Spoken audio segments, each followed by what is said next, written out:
আসসালামু আলাইকুম প্রিয় চাকরিজীবী ভাই এবং বোনেরা, সবাইকে স্বাগতম জানাচ্ছি নতুন আরও একটি ভিডিওতে। আজকের এই ভিডিওতে আলোচনা করব বাংলাদেশ জাতীয়তাবাদী দল বিএনপির যে চেয়ারম্যান রয়েছে তারেক রহমান, তিনি কিন্তু কিছুক্ষণ আগে জাতির উদ্দেশ্যে ভাষণ দিয়েছেন এবং নবম পে স্কেল বাস্তবায়ন 2026 নিয়ে বিশেষ কিছু বার্তা আমাদের মাঝে দিয়েছেন। আজকের এই পুরো ভিডিওতে আমরা সম্পূর্ণ তার কথাগুলো আমরা বিশ্লেষণ করব এবং আপনাদেরকে জানিয়ে দেওয়ার চেষ্টা করব নির্বাচন পরবর্তী সময়ে কবে নাগাদ নবম পে স্কেল বাস্তবায়ন হতে পারে। বিএনপির চেয়ারম্যান তারেক রহমানের কথা মতো যদি তারা সরকার গঠন করতে পারে।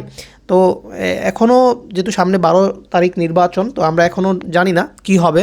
তো যদিও দেশের অর্থনৈতিক অবস্থা অনুযায়ী আমরা জানি বা কিছুক্ষণ আগে আমরা একটা ভিডিও আপলোড করেছিলাম যে অর্থনৈতিক অবস্থা অনুযায়ী বাংলাদেশ ব্যাংকের যে গভর্নর উনি বলেছে আপাত দৃষ্টিতে কোনোভাবেই নবম পে স্কেল চালু করা সম্ভব নয়। তারপরও জাতির উদ্দেশ্যে ভাষণে কিছুক্ষণ আগে তারেক রহমান কিন্তু নবম পে স্কেল বাস্তবায়ন সম্পর্কে বিশেষ একটি গুরুত্বপূর্ণ বিষয় আলোচনা করেছেন।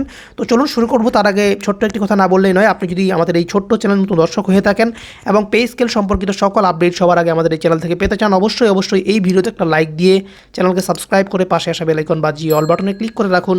আর অলরেডি সাবস্ক্রাইব করে থাকলে আপনাকে অসংখ্য ধন্যবাদ। তো চলুন শুরু করা যাক। তো দেখতে পাচ্ছেন আমরা আপনাদের মাঝে ওপেন করে রেখেছি প্রেস নোটিশ বাংলাদেশ জাতীয়তাবাদী দল বিএনপি। তো নবম পে স্কেল বাস্তবায়ন 2026 সম্পর্কিত যে নোটিশটি আমরা হাতে পেয়েছি সেটা নিয়ে আজকের এই সম্পূর্ণ ভিডিওতে আমরা কভার করব। তো আসন্ন জাতীয় সংসদ নির্বাচন জয়ী হয়ে ক্ষমতায় গেলে সরকারি কর্মকর্তা কর্মচারীদের জন্য যথাসময়ে পে স্কেল বাস্তবায়নের ঘোষণা দিয়েছেন বিএনপির চেয়ারম্যান তারেক রহমান। এরপরে আজকে 9 ফেব্রুয়ারি সন্ধ্যায় ত্রয়োদশ জাতীয় সংসদ নির্বাচনকে সামনে রেখে জাতির উদ্দেশ্যে বাংলাদেশ টেলিভিশনে দেওয়া ভাষণে এই প্রতিশ্রুতি ব্যক্ত করেন তিনি। তারেক রহমান বলেন, প্রতিটি সেক্টর ও প্রতিটি শ্রেণী পেশার মানুষকে লক্ষ্য করে একটি স্বনির্ভর বাংলাদেশ বিনির্মাণের জন্য আমরা আমাদের পরিকল্পনা সাজিয়েছি। তিনি তার বক্তব্যে বিএনপির প্রতিশ্রুত ফ্যামিলি কার্ড, কৃষক কার্ডের সুবিধার কথা তুলে ধরেন। তিনি বলেন, প্রথম পর্যায়ের অর্থনৈতিকভাবে পিছিয়ে থাকা ও নিম্ন আয়ের সুরক্ষা নীতি ফ্যামিলি কার্ডে প্রতি মাসে 2,500 টাকা কিংবা সমমূল্যে নিত্য প্রয়োজনীয় খাদ্য সহায়তা দেওয়া হবে।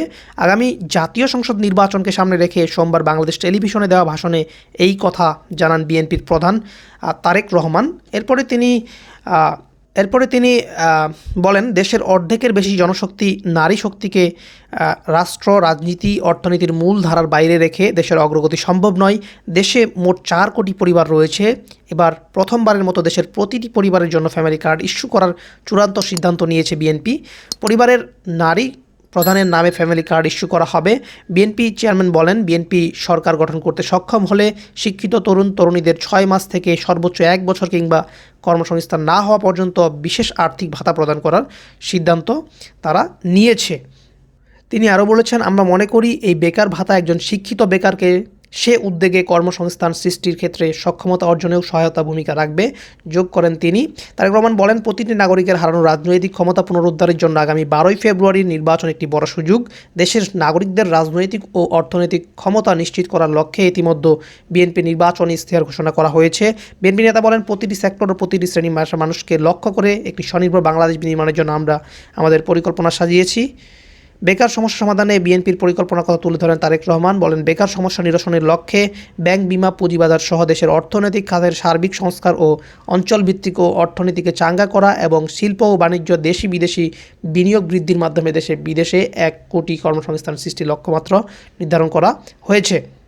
তিনি বলেন, এভাবে পর্যায়ক্রমিকভাবে 1 কোটি কর্মসংস্থান সৃষ্টির লক্ষ্যে কয়েকটি সেক্টরকে চিহ্নিত করার লক্ষ্যে কর্মসংস্থান তৈরির উপায় ও কর্মকৌশল নির্ধারণ করা হয়েছে। এরই অংশ হিসেবে দেশব্যাপী কারিগরি ও ব্যবহারিক শিক্ষা প্রদানের মাধ্যমে বেকার জনগোষ্ঠীকে দক্ষ জনশক্তিতে রূপান্তরিত করা হবে।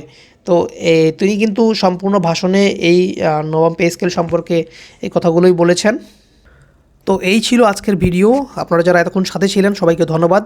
তো নবম পে স্কেল যদি বাস্তবায়ন হয় সরকারের হাত ধরে, সেটা বিএনপির হাত ধরে কিংবা জামায়াতের হাত ধরে, যার হাত ধরেই হোক না কেন, আমরা আপনাদের জন্য শুভকামনা জানিয়ে শেষ করব আজকের ভিডিওটি। আমরা চাই খুব দ্রুত যাতে নবম পে স্কেল বাস্তবায়িত হয়, সেই লক্ষ্যে সরকার যাতে কাজ করে এবং দেশের মানুষের মধ্যে আবার সেই শৃঙ্খলা এবং মনশান্তি বজায় রাখে। ধন্যবাদ সবাইকে। দেখা হচ্ছে পরবর্তী ভিডিওতে। ততক্ষণ পর্যন্ত ভালো থাকবেন, সুস্থ থাকবেন। আসসালামু আলাইকুম।